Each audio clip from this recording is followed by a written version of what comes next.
তুই আমাকে loan অল্ফে emote দেখাইলি কেন? কিরে তুই আমার গেম প্লে সম্পর্কে জানিস? কে কে তুই কে? তোর সম্পর্কে আমার জানা লাগবে। তুই কে রে? এই তুই হয়তো বা মিরাজ ভাইকে চিনিস না রে। তুই থাম, তুই 2টা মিনিট দাঁড়া, এখানে কাস্টমটা বানাইতে দে। বানা কি বানাবো? বানা, তুই কাস্টম বানা। তোর লেগে যে বসে আছে, আমি বসে আছি, তুই বানা কাস্টম। থাম থাম থাম, আমার গার্লফ্রেন্ড অ্যাড দিচ্ছে, একদম চুপ থাক এখানে। গার্লফ্রেন্ড মানে বুঝলাম না, এর মধ্যে গার্লফ্রেন্ড করতে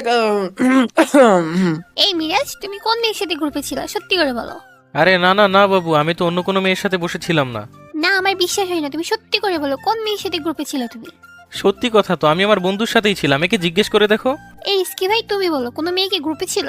না ভাবি, কোনো মেয়ে তো গ্রুপে ছিল না, আমার সাথে তো গ্রুপে বসে আছিল। আচ্ছা মিরাজ, ঠিক আছে। আর শোনো, আজ বিকালে আমার সাথে দেখা করতে আসবা, আমি আমার একটা বান্ধবীকে নিয়ে আসবো।